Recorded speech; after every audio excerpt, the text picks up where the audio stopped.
Bienvenidos, tontos mortales. Esto es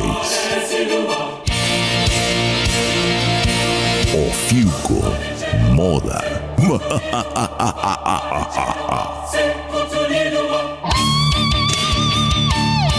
Tendencias, moda, arte, tesoros coleccionables, artilugios y curiosidades.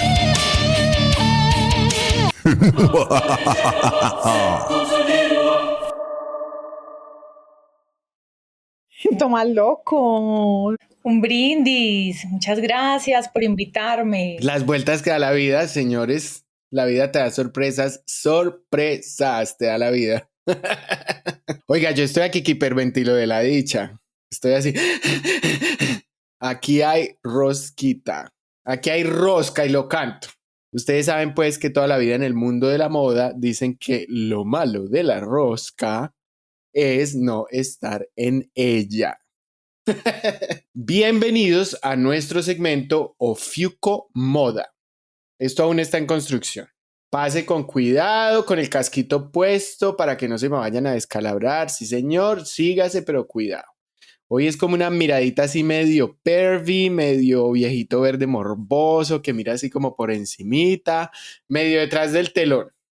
Esto es como un medio pilotico, es tramollerito, etcétera, etcétera. Pero a grandes rasgos, ras, como quien rasga una tela. Porque esto es Charlita y moda, moda y Charlita. Isabel Baena de Bathory Rockwear. Bienvenida pues, hombre, ¿cómo estás? Pico, mua, mua. Divinísima. Bienvenida a Radio Retrógrados Presenta. Hola, muchísimas gracias. Qué honor y qué belleza de presentación, qué nota estar acá. Para mí, pues de verdad que es algo muy, muy bacano. Además, sí, hay rosquita, hay un cariño también adicional. Y bueno, no, una nota, hablar de estos temas y hablar de precisamente en medio, pues como de la industria, pero también de las artes. Y bueno, no, como te digo, reitero, un honor estar aquí. Mil gracias por la invitación.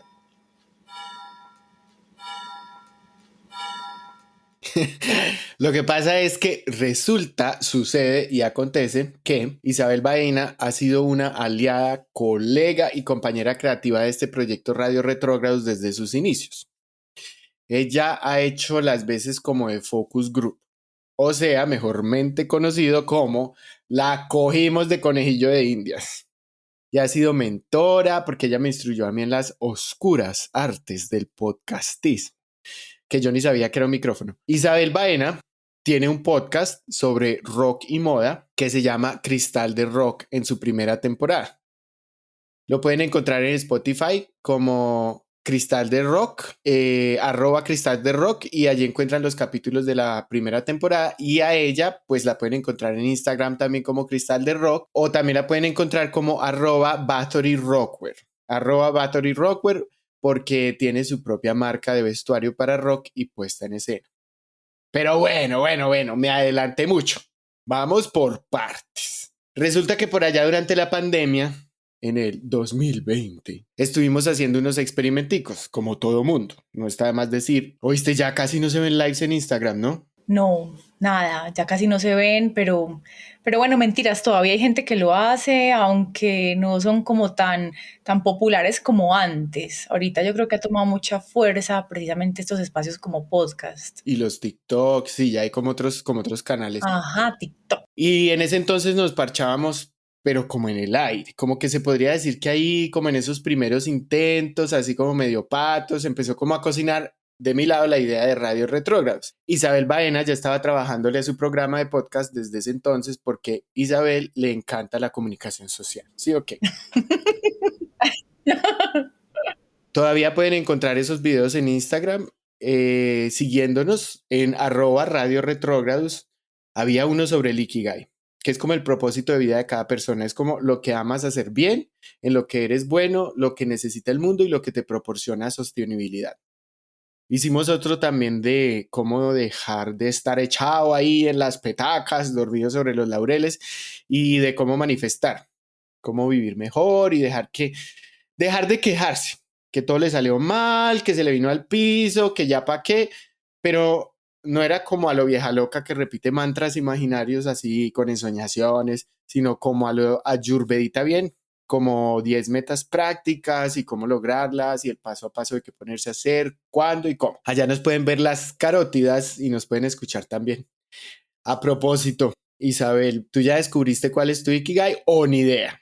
¿Cuál es tu Ikigai? Sí, ¿sabes qué? O sea, he descubierto una parte gracias a ese encuentro donde vos me explicabas pues como qué es el Ikigai, cuál es el proceso para poder hacer esa introspección. Sí, empecé un proceso donde empecé a depurar y entender qué era realmente cuál era mi talento, qué era lo que yo sabía hacer, talento, las pasiones, bueno, integrar con las preguntas, como depurar la experiencia también laboral, por lo que me pagan, etcétera, y empecé a encontrar unos puntos en común. Entonces creo que es un proceso, porque creo que nunca dejamos de descubrir, siempre estamos mutando también, entonces estamos descubriendo cada vez más profundo cuál es nuestro propósito, y creo que voy por un buen camino. Desde ese momento, que eso fue en pandemia, pues empezó un proceso de depuración, una cosa muy loca, entonces ahí voy como en ese proceso, tratando pues como de cada día recordarlo, trabajarlo, volverlo a desbaratar y volverlo a montar, y ahí voy. Y a toda la audiencia, así, a quemarropa. ¿Ya saben cuál es su Ikigai, su propósito de vida? ¿O van por la vida sin ton ni son?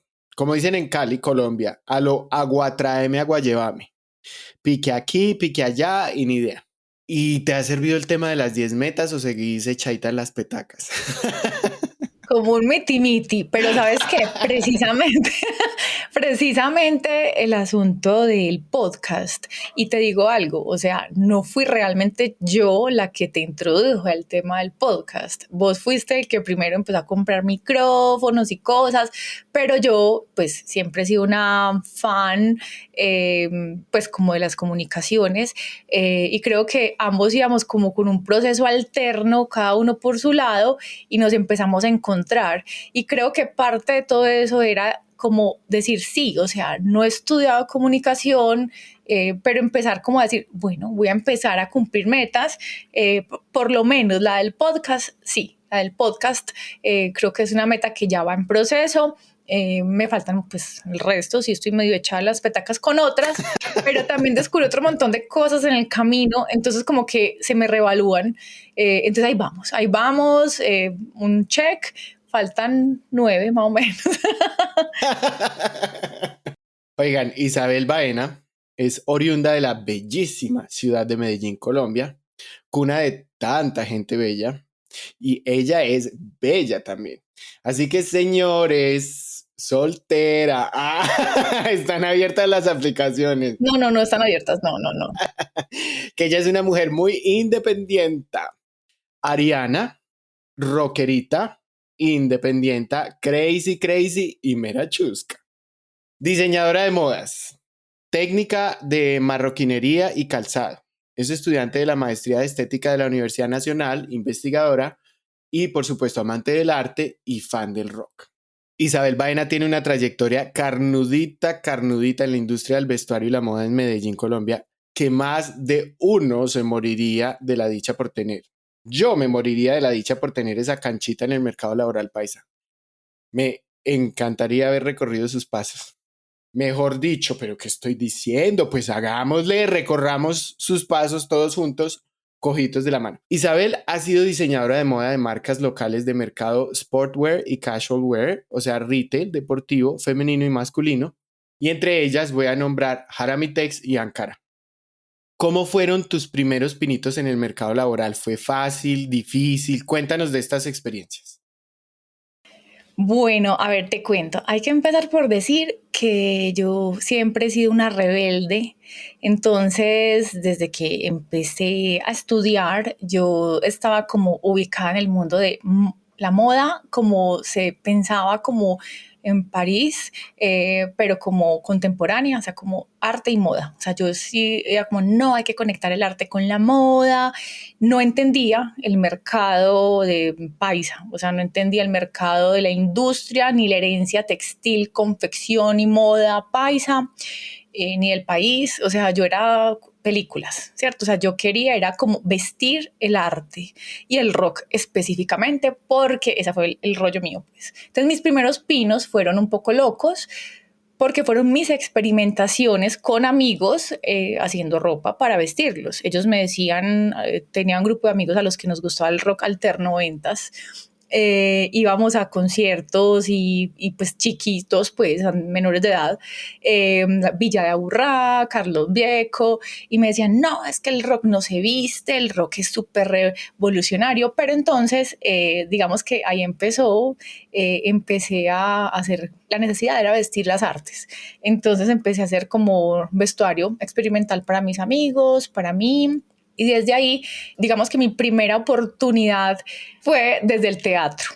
Tuve la fortuna de vivir en un barrio donde estaba un teatro La Hora 25, cuyo director en ese entonces era Farley Velázquez, y pues el teatro a la vuelta de la esquina. Entonces, en la universidad, aún estudiando, tuve digamos como la coincidencia de entrar con un grupo de músicos y artistas a elaborar un vestuario, o más bien prestar unos vestuarios que había elaborado y elaborar otros complementarios para una puesta en escena. Digamos que fue como mi primera visibilidad, y a partir de allí, digamos que salieron muchas colaboraciones con músicos, y digamos que esos fueron mis primeros pinos desde la independencia, sin saber administrar el dinero, sin saber costear un producto, algo súper desde las artes, siempre independencia, independencia. Decidí que quería enfocarme, ya que estaba en el mundo del rock.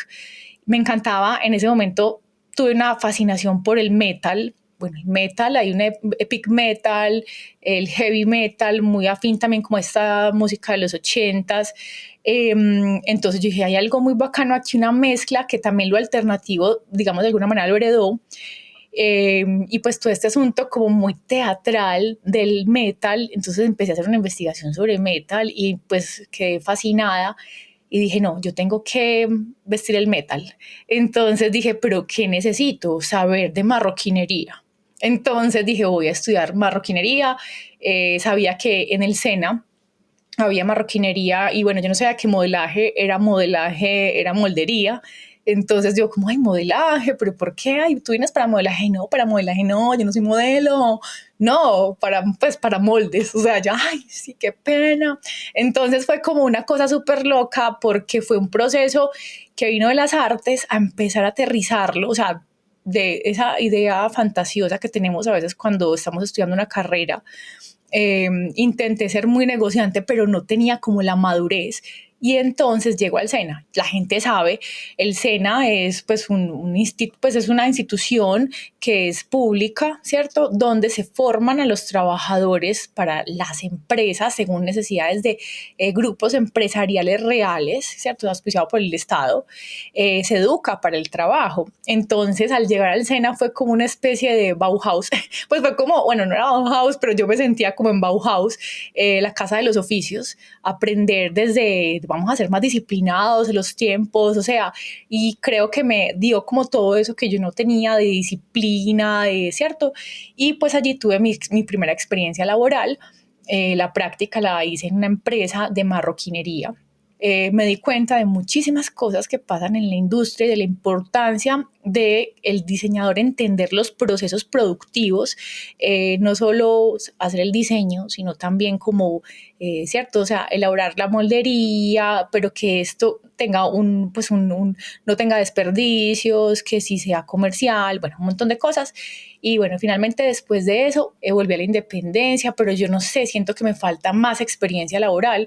Entonces yo dije, bueno, no, voy a estudiar y profundizar en procesos técnicos para ser más competitiva. En ese momento, en Medellín, no existía un diseño de modas profesional, ni diseño de vestuario, ni diseño de modas profesional.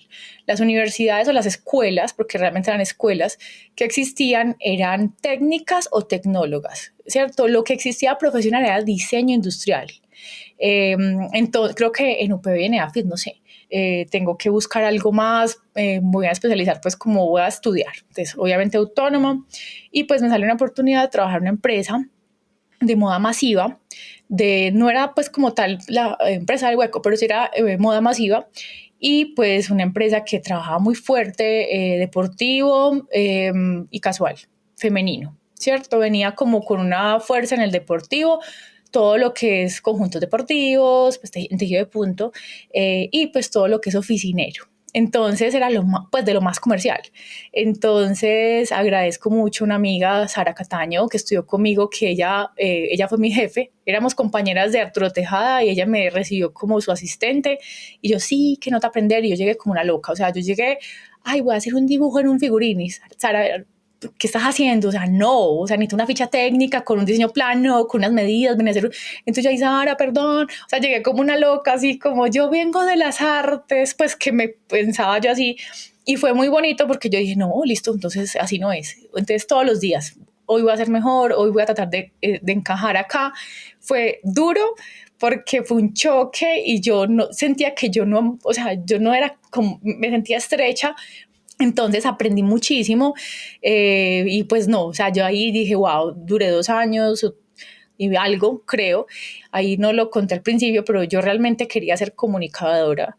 Eh, Cuando pues iba a estudiar, no sé por qué, yo estudié diseño de modas porque yo lo veía como una profesión como en las películas, o sea, como, ay, la moda, pero que se comunica a través del cuerpo y el performance, pero no la veía como, entonces, aquí se puede hacer todo esto porque vos te sostenés con el producto, pero también tienes una puesta en escena y las artes, el color y la forma y la voz, pero aquí pues en Colombia era más una vocación industrial que de autor.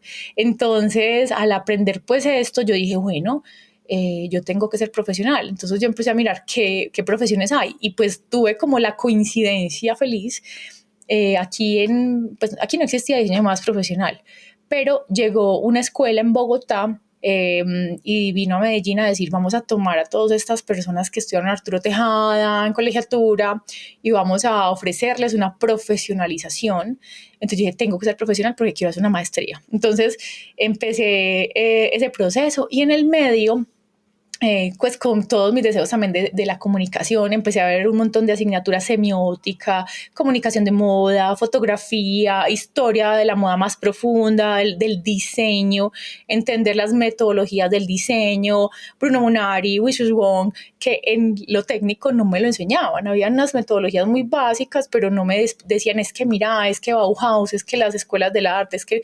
Entonces fue como, wow, no. Entonces el profesor de historia me decía, ¿usted por qué no estudia historia nacional? Usted tiene que estudiar historia. Y en esas me dio por presentarme a la maestría, una maestría en estética, que es más desde las artes. ¿Qué consejos le darías a los jóvenes que están entrando al mercado laboral? ¿Qué cosas de tu experiencia para aprovechar, para no repetir? Bueno, yo creo que es súper importante, pues como algo que viví, tratar también de hacer práctica laboral, o sea, estudiar y si tú quieres ser independiente, súper bien, pero creo que una de las cosas más importantes es conocer la industria o el mercado en el que uno va a trabajar. Mi recomendación es, ojalá puedan ir a experimentar primero en otra empresa, aprendes y descubrís habilidades que no pensabas que tenías y eso te puede orientar mucho mejor tu carrera. Segundo, emprender es una cosa muy válida, pero hay que aprender definitivamente de finanzas para no financieros, o sea, como todos los aspectos, digamos, económicos y comerciales en el mundo del diseño y de la moda son muy importantes, porque incluso en las artes deben ser rentables. Hoy en día hay mucha gente, por ejemplo, creadora de contenido, y creo que hasta que no se entienda cómo puedes hacer rentable tus pasiones, precisamente retomando lo del Ikigai, pues te quedas con una nebulosa y te frustras, y no satanizarlo, porque precisamente tenemos que, eso también es un asunto de abundancia, si tenemos una misión desde alguna de las pasiones aprender un poco, ¿cierto?, de finanzas para no financieros y aprender de estos asuntos comerciales para poder no frustrarnos. Y también, pues obviamente, no podemos hacer todo, sería como lo tercero, no podemos hacer todo, entonces tratar de decir, listo, yo soy el cerebro de esta empresa o de esta idea o de este camino que voy a tomar, aprender a delegar y a encontrar otro talento que se pueda unir a tus ideas para que pueda ser más exitoso tu camino laboral o de independencia, porque incluso en lo laboral, si yo quiero trabajar para una empresa y es mi sueño, aprender también cómo identificar esos otros talentos que hacen un equipo son muy importantes. Isabel Baena ha sido coordinadora de proyectos del Sistema Moda en redoble de tambor, señoras y señores y señores, y me paro con la mano en el pecho como Michelle Bandera. Inex Moda. Inex Moda es la empresa que moviliza el sector moda en Medellín y son los creadores de la famosísima Colombia Moda. Para los y las escuches que no son de Colombia, 2 puntos, Colombia Moda / Inex Moda. Inex Moda es el Instituto para la Exportación de Moda y son los que organizan la Semana de la Moda de Colombia de mayor tamaño. Aunque bien existen otras, está la Bogotá Fashion Week también, no son solo de coordinar una semana de pasarelas con diseñadores del momento, sino además mezclando diferentes sectores de la industria textil y del vestuario de la ciudad, el retail, la pronta moda, los jeans, la ropa interior, diseñadores locales e internacionales y toda la movilización de lo que es una feria y una gestión comercial con un engranaje además educativo y de promoción empresarial. Y apoyan la industria de gran tamaño y al pequeño empresario. Y eso como que levanta todos los demás sistemas que se alimentan de esta, como las comunicaciones, el diseño, la producción. Mejor dicho, todo mundo se alborota como un avispero. Es como una gran feria de exhibiciones.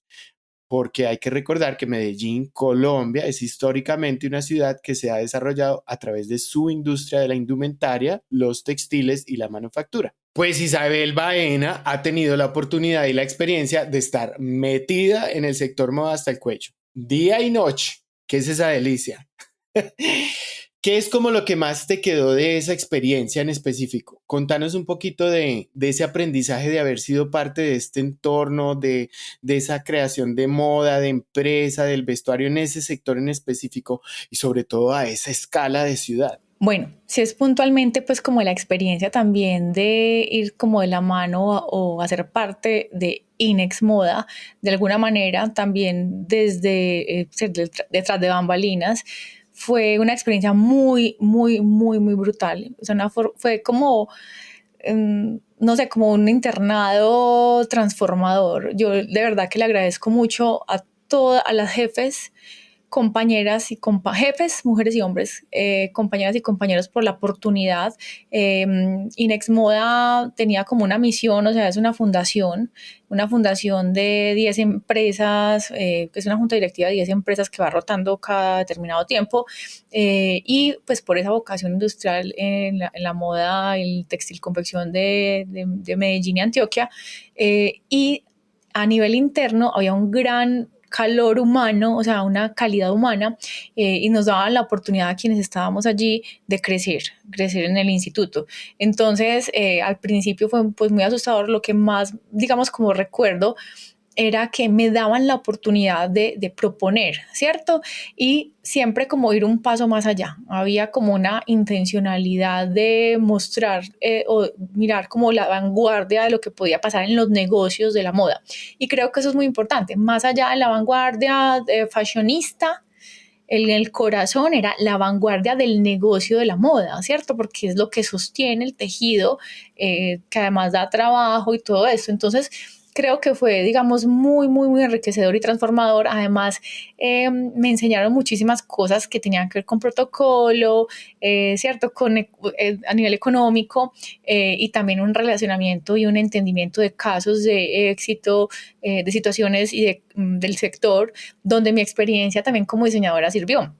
Las ferias son una oportunidad también de generar negocios, de visibilidad, donde uno encuentra todo el ecosistema. Pues es como el domingo ir a misa.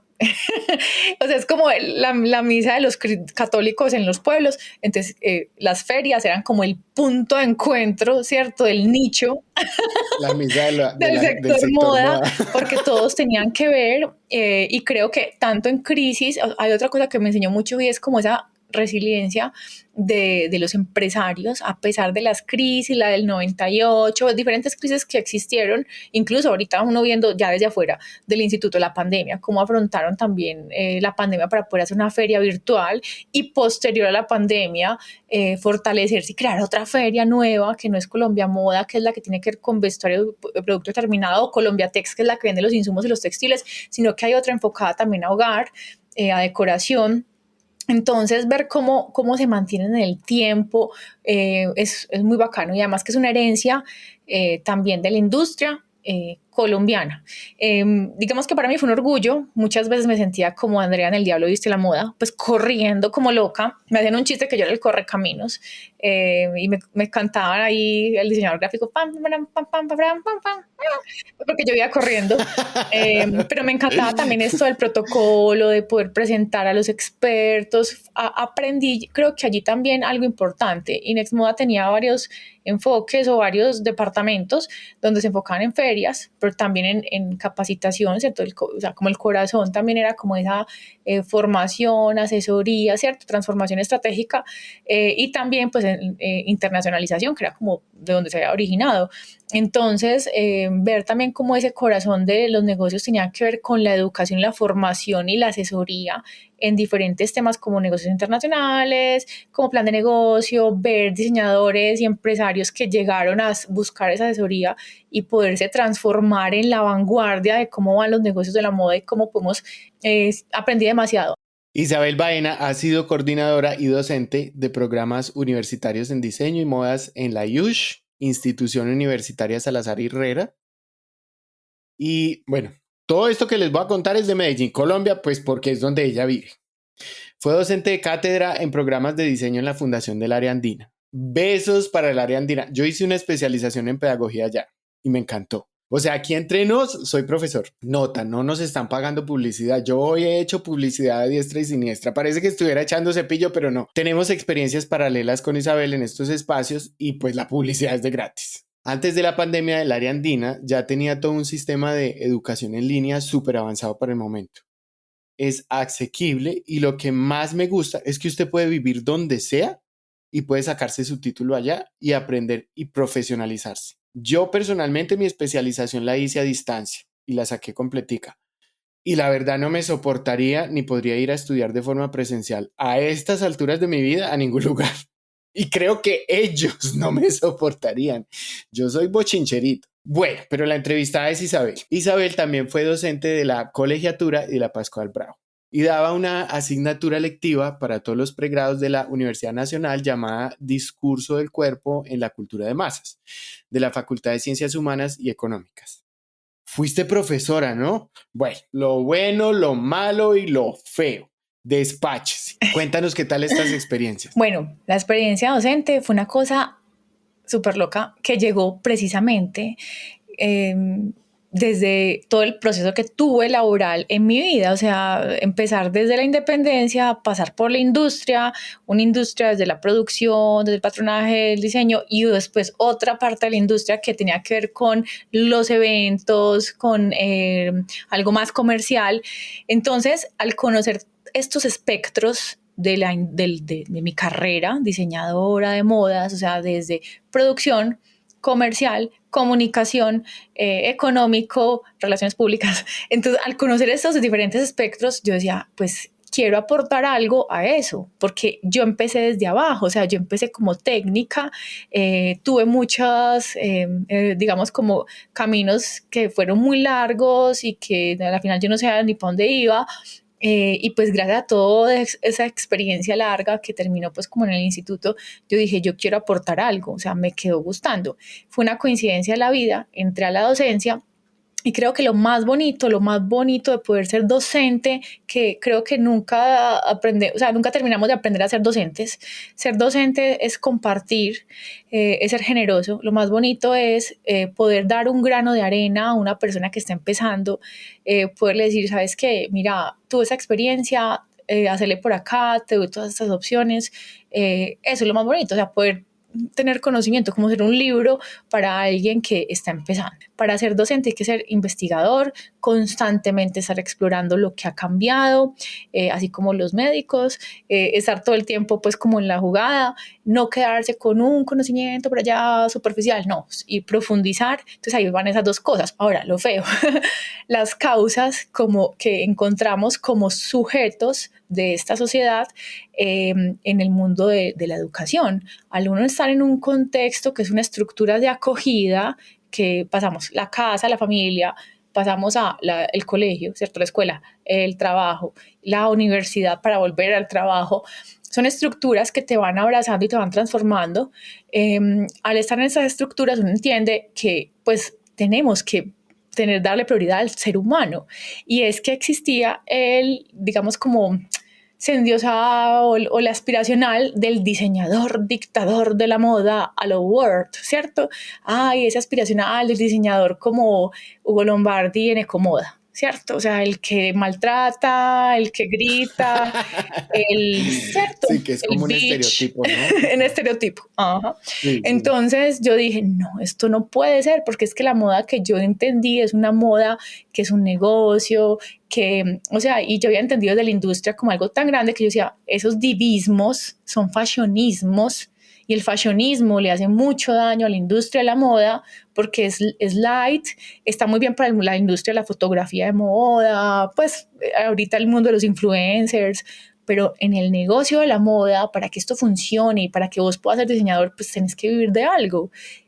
Y existía el dictador, el profesor a lo Word, dictador de la moda, no me gusta, si me gusta, no me gusta, si me gusta, pum, te cogía el figurín y te lo tachaba y te dañaba tu trabajo. Nos pasó a muchos estudiantes, y sobre todo en los 90s y 80s, que eso era como tan violento, y hoy en día eso se tiene que reevaluar. Entonces, una de las cosas era como, se me emprendió una llamita, yo tengo una causa, mi causa es acabar con este divismo y de este dictador de moda desde el corazón, desde donde aprenden moda. ¿Cuáles fueron los retos que tuve como docente?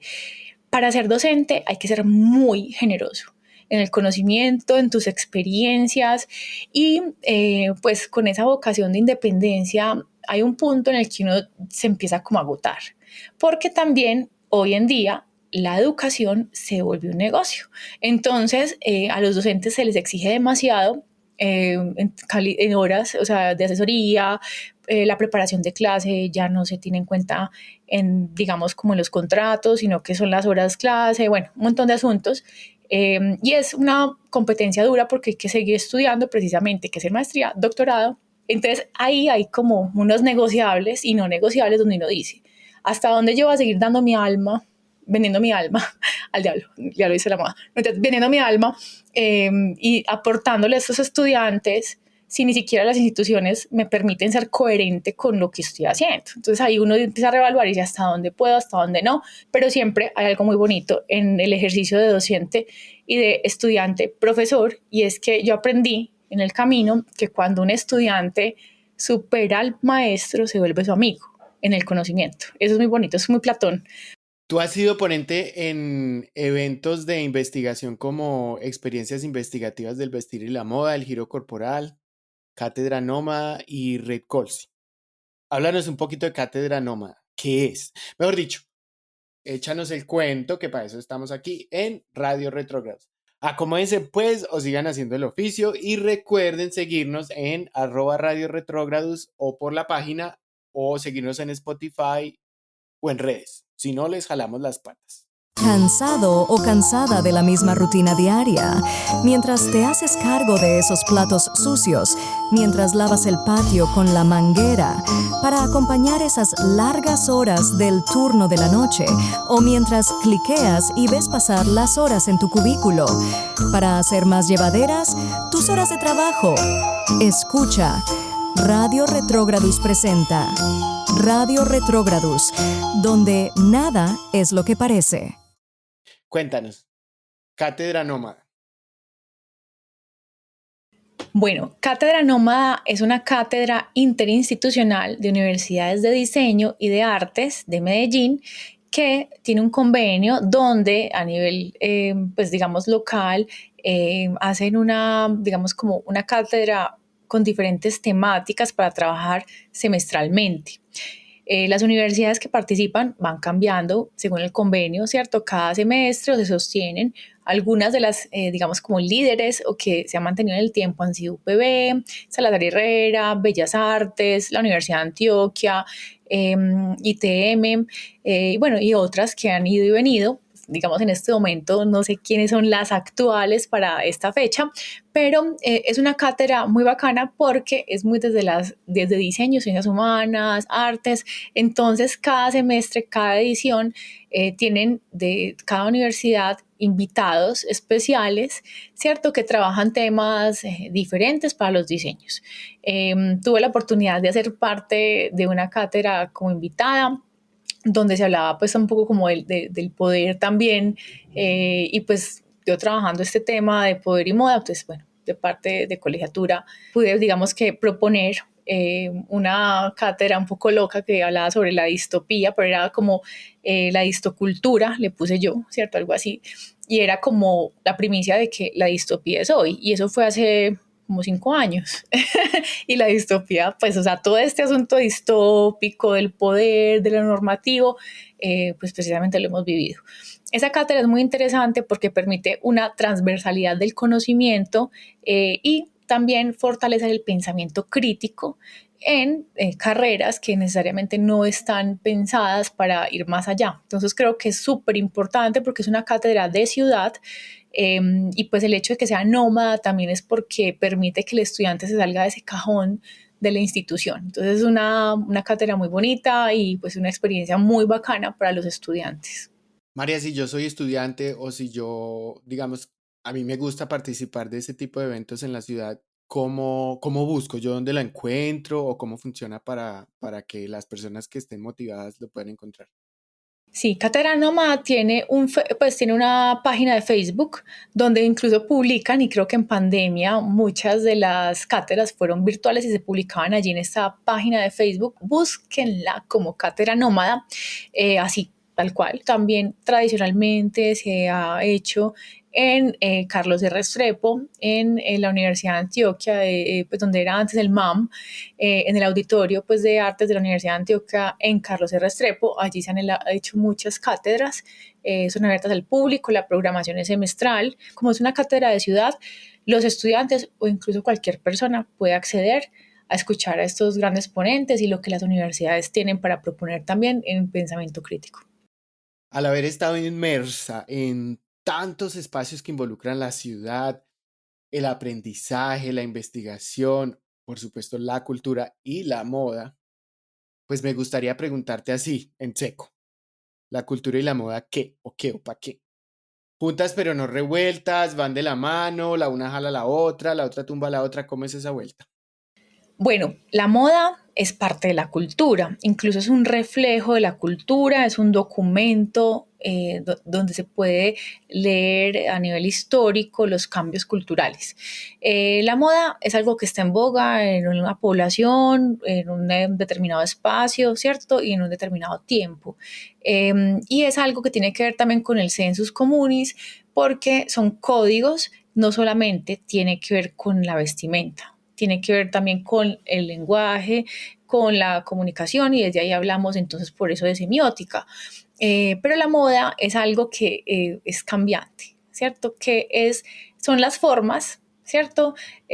O los códigos que van, digamos, mutando y que también tienen una gran relación con sistemas de poder, o también pues como de validación social.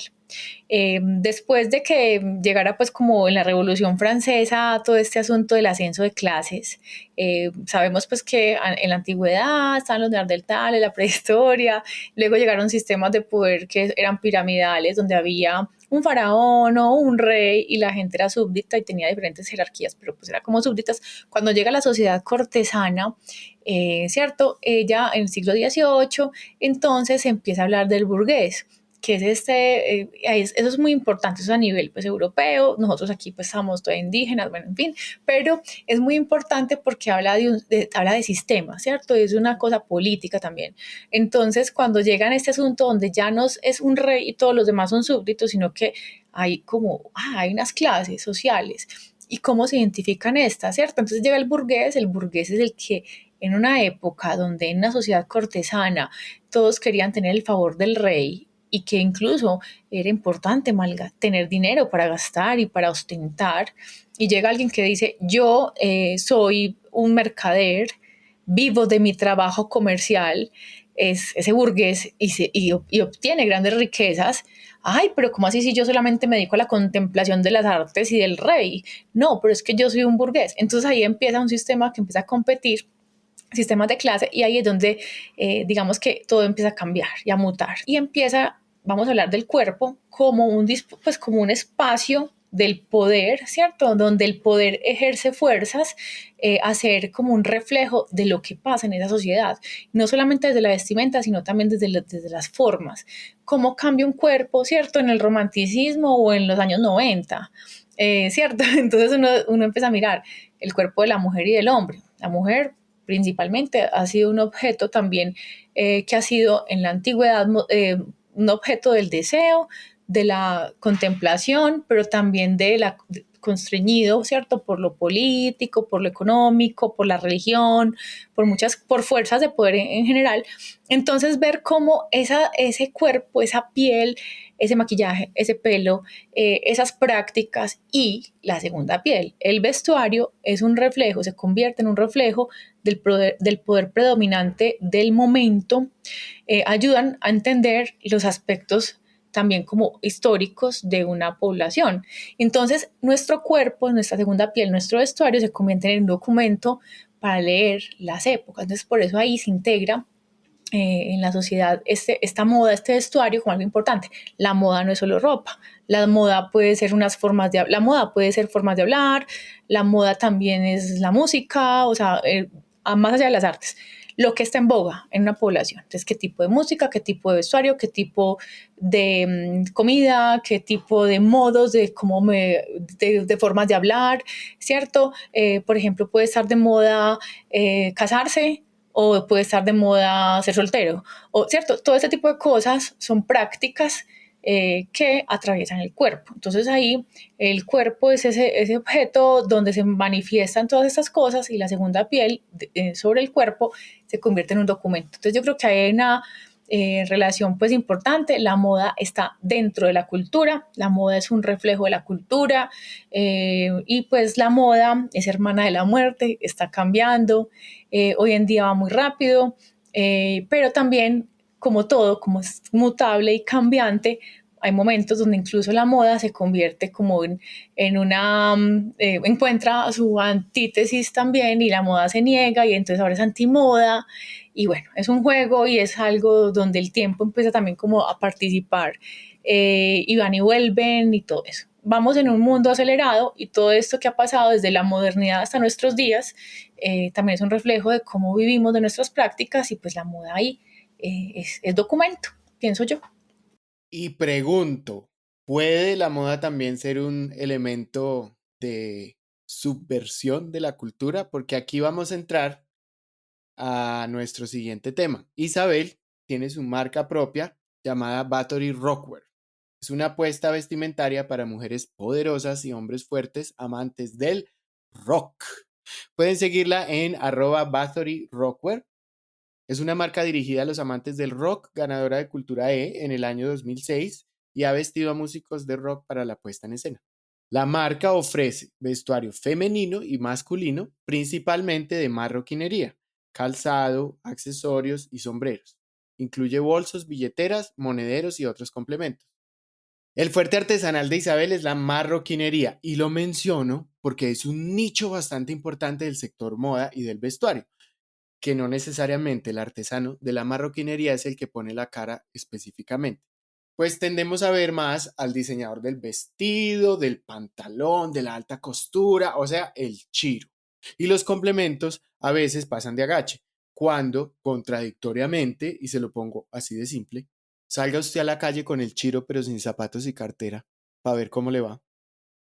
La marroquinería es mucho más ruda, uno, es mucho más brusca y requiere de un oficio muy específico con herramientas y materiales agrestes, que en oposición necesitan de un nivel de detalle bastante alto.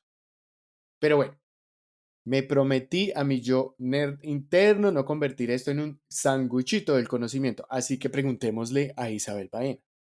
¿Qué fue lo que te llamó la atención específicamente de la marroquinería y de su oficio? Bueno, la marroquinería me encantó porque pues el metal es muy nostálgico y hay algo de tradición, ¿cierto? En la marroquinería.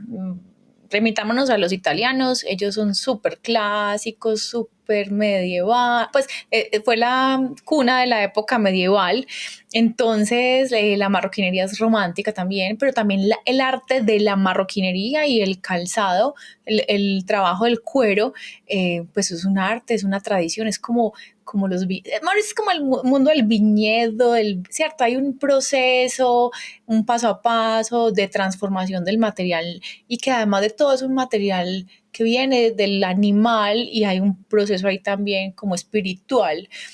Obviamente hoy en día es duro porque hay una dicotomía con el asunto de la marroquinería. Pues obviamente hablando de el maltrato animal, amamos los animales, yo amo mucho los animales, pero también pues la gente consume carne y entonces hay un subproducto de la carne que es la piel del animal que no es comestible, con la que se hace huevecitos para los perros, con la que también pues se elaboran diferentes productos para los carros, en fin.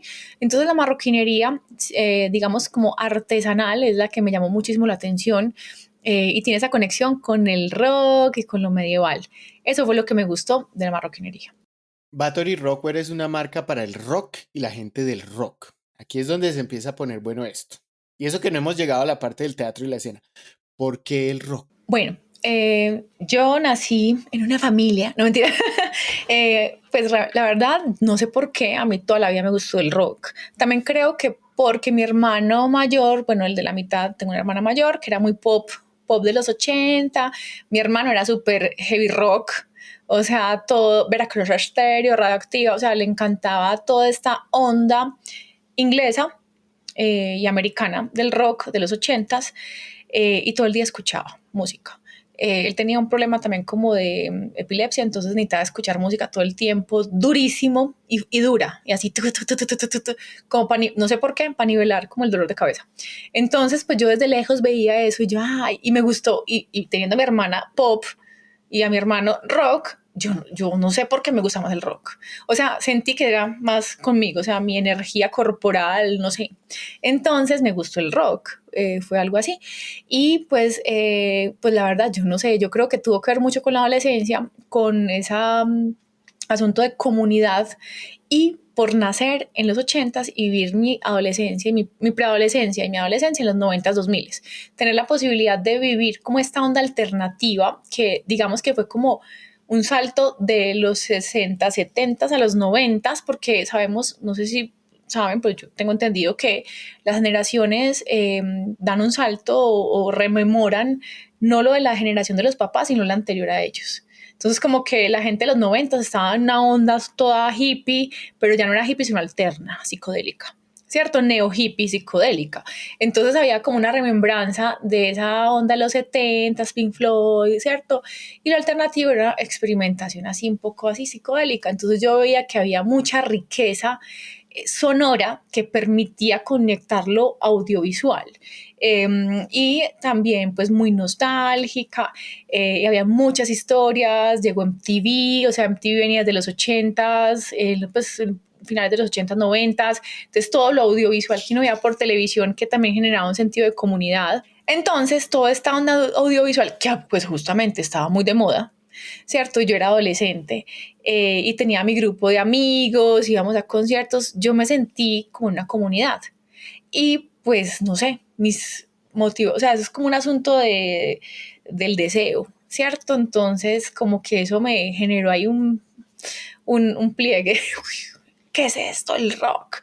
Y se me convirtió como en una causa. Había pasado la época de la violencia, pero era como toda esta cosa, Rodrigo de No Futuro, ¿cierto? Y pues estaba como ahí, como esa onda americana, pero también entonces los nuevos pelados que a los alternos, que eran como menos duritos y más sensibles, y los nichos urbanos, y que en la Villa de Aburrá el metalero peleaba con el punkero, pero llegaban los alternos que eran como neutros, y ay, tan débiles, ya. Entonces como todo ese sentido de comunidad, de hago parte de un grupo, y también esa diversidad de pieles y de formas que incluso venían de los mismos TV, pero aplicado a nosotros. Además ese asunto también del deseo, de los lindos del rock, Juanes, en esa época Quimosis, o los tesos lindos, estos alterados, y que uno decía, wow, y no, o sea, la disciplina musical. Y bueno, también hay un asunto, y es que yo no sé por qué, yo soy súper audiovisual, o sea, yo soy muy auditiva y muy visual. Yo soy como Bumblebee en Transformers. A mí me dicen, ay, la canción está. O sea, ay, vi esto y me suena esta canción. O sea, era así, ¿cierto? Era como súper audiovisual, también por la pasión y lo que me gusta, las comunicaciones. Entonces, pues el rock era un universo lleno de cosas brutales en la época, cuando uno entraba a ver behind the scenes del video de Aerosmith en MTV. Entonces, wow, y el vestuario, el maquillaje, el teatro. Entonces, como que el rock traía todo eso cuando pues aquí estaba raga, o había vallenato y salsa. Yo digo por mi experiencia pues en el colegio, en la universidad. Entonces uno era, o sea, a mí realmente yo no sé por qué tenía como la mirada en otra cosa, mucho más de fantasía, por mi forma de ser soñadora, en fin. Y me identifiqué, pues no sé cuándo escuchen esto, pero bueno, en fin, todos estos más de 20 años, 30, gustándome el rock, y no me deja de gustar porque vibra con mi energía. Entonces, el rock no es una causa. Creo que el rock es simplemente un asunto estético, o sea, es una cadencia. Algunos vibramos y nuestro pulso es así. Hay otra gente que el pulso es más suave, hay otra gente que el pulso es más movido. Más chucu El chucu. mío es más duro, tun, tun, tun, como un tambor. ¿Y qué significa Bathory Rockwell y cómo está conectado con el episodio de la mala sangre de este capítulo? No es por spoilearlos, pero empieza por B y termina en Bathory. Bueno, Bathory fue mi deseo de buscar una figura femenina de poder en el rock que representara a las mujeres en el rock. En el universo de todas las inspiraciones del rock, de la televisión y en fin, pues yo siempre veía como hombres fuertes, ¿cierto? Incluso muy vinculado con el cine, y veía como a hombres medio vampiros, entonces Drácula, y desde el metal pues estos estereotipos también del hombre héroe y no sé qué. Y yo no veía como heroínas mujeres, había mujeres, pero las mujeres, ay, pero es que canta tan suave, ay, pero es que ella no es poderosa, ay, pero es que eso es como romántico.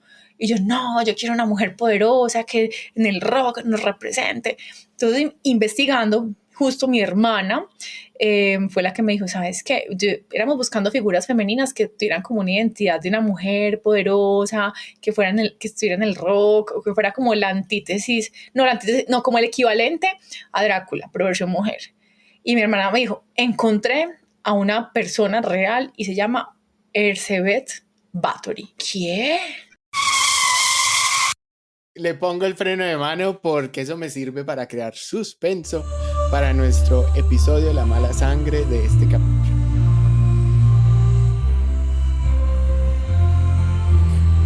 Bueno, Isabel, cuéntanos de tu trabajo de vestuario para la puesta en escena con el Teatro La Hora 25. Bueno, eso fue una coincidencia, también que tuvo que ver con la trayectoria que tuve y con, digamos, como la primera experiencia con los músicos, porque vivía y vivo en el barrio donde estaba el Teatro La Hora 25. Yo llegué allá porque un día pues unos músicos iban a hacer un evento, Dark Wave Night Fast 1 y 2, y en fin, y con un performance. Y luego el director Farley Velázquez me llamó y me dijo, me encantaría pues como hacer algo con vos, y yo pues tenía un vestuario de esa performance y otros vestuarios. Yo le dije, pues ¿sabes qué? Tengo una idea. te ofrezco estos vestuarios. Y él me dijo, mira, estoy haciendo la obra de, en ese momento era Ricardo III, Rey Mata Príncipes. Entonces hicimos como un mix con un vestuario de otra diseñadora de colegiatura, con vestuarios del teatro, y yo aporté unos vestuarios de cuero, para Hamlet, perdón, para Ricardo III. Entonces ahí empezó como eso, ¿cierto? Empezó como esa relación. Luego, más adelante, haciendo también pues como una acción social desde la universidad, de la profesionalización, le pedí pues que si podía ser parte y pues no sé, trabajar con ellos, entender cómo funcionaba, porque también aparte de eso había que entender cómo funcionaba un teatro. Yo no era actriz, nada que ver, uno desde diseño de modas está súper aparte del mundo del teatro y no entiende muchas cosas. Entonces él me dijo, bueno, entonces tienes que asistir a un curso que yo estoy dando para gente, creo que era de AFIT, unos talleres de teatro. Y entonces de los talleres tenían como unas cosas todas raras de acción, no sé qué, yo fui como 3 clases y ya, porque yo no, pues ya aprendí, porque eran duros, es un asunto de formación tesa. Me pusieron a hacer un monólogo y se murieron de la risa con las bodas con las que yo salí, pues charras como siempre, nada que ver con la formación de un actor, pero entendí también las necesidades de un actor, ese era el objetivo. Al estar haciendo esa acción con él, y con todo el equipo y con Carola, que era la vestuarista, de entender, ve, un actor se mueve y se abre de piernas y necesita que el vestuario no se rompa.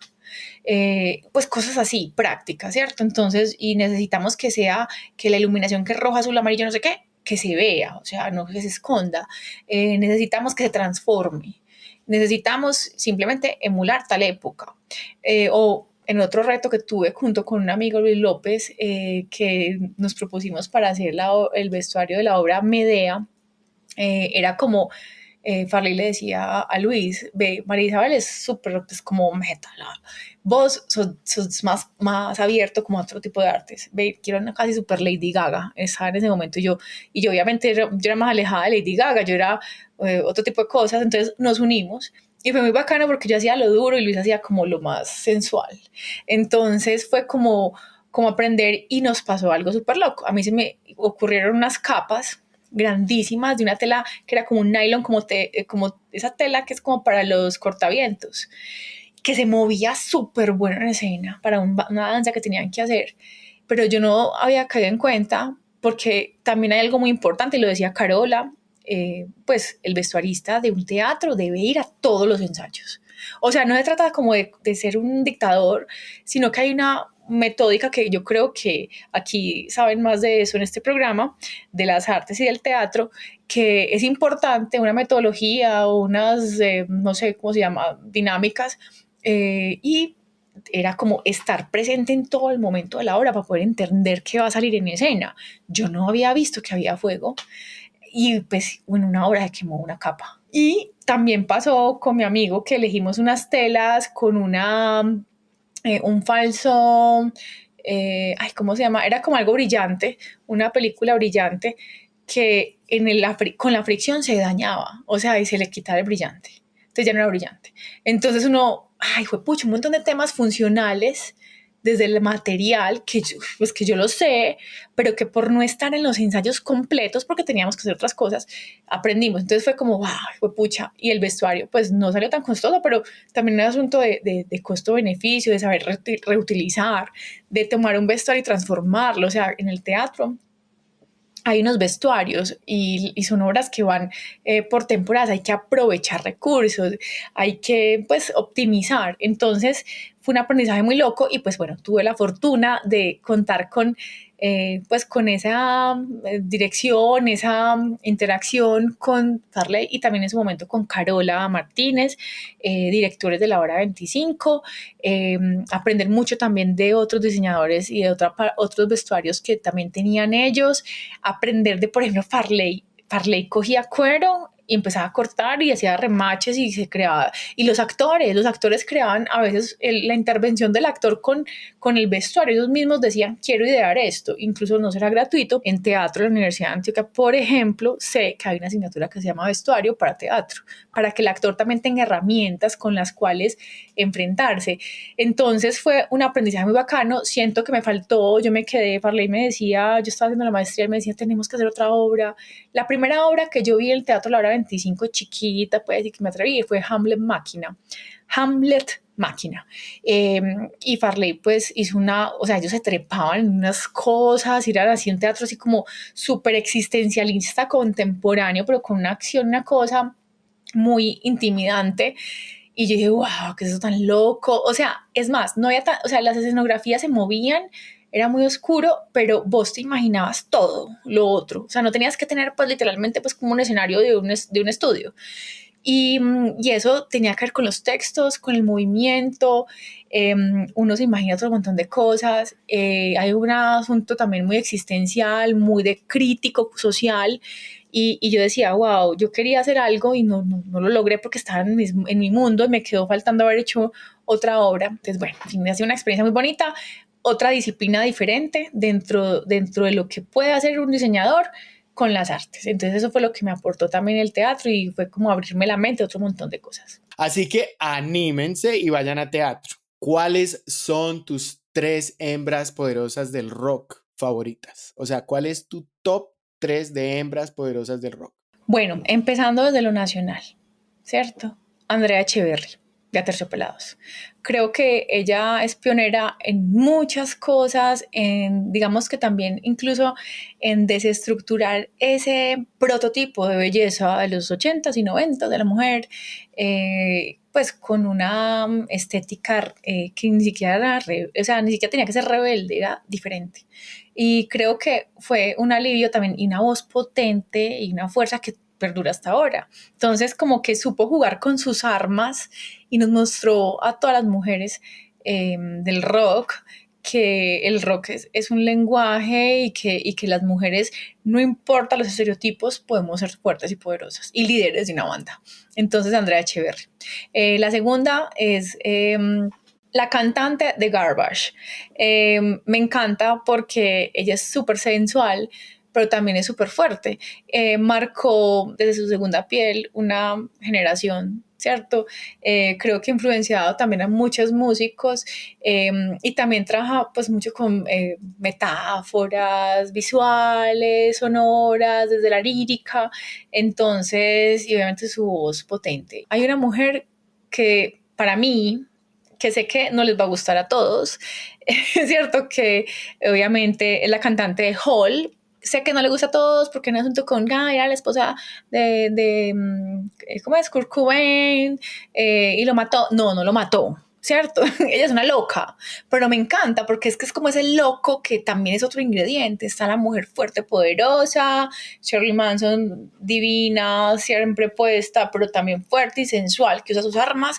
Está Andrea Echeverry, que es disruptiva, con lo que se espera de una mujer, y pues está también, y está también Courtney Love, una mujer que incomoda, porque está loca, de verdad, no está loca, pero que incomoda, pero Courtney Love ha sido también súper disruptiva, también ha sido ícono también de esta segunda piel y tiene una fuerza, o sea, es una representante del grunge alternativo de los 90s que ninguna otra tiene, o sea, y su voz y su postura. Entonces creo que esas serían las 3.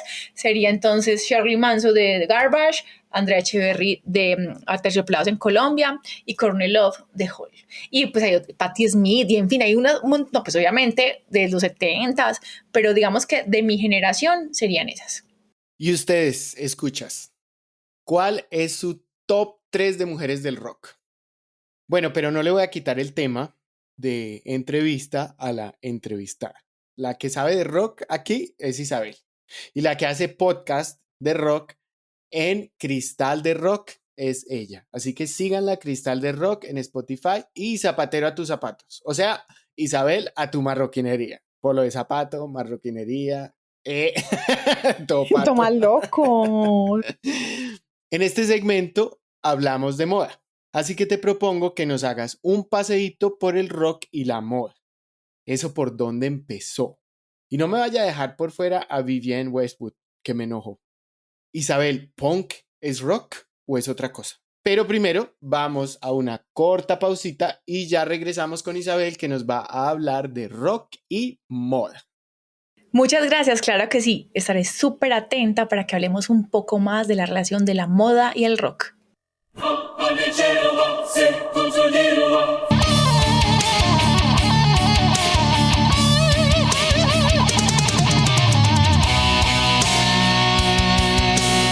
Porque vestirse no es cubrirse, es una invocación.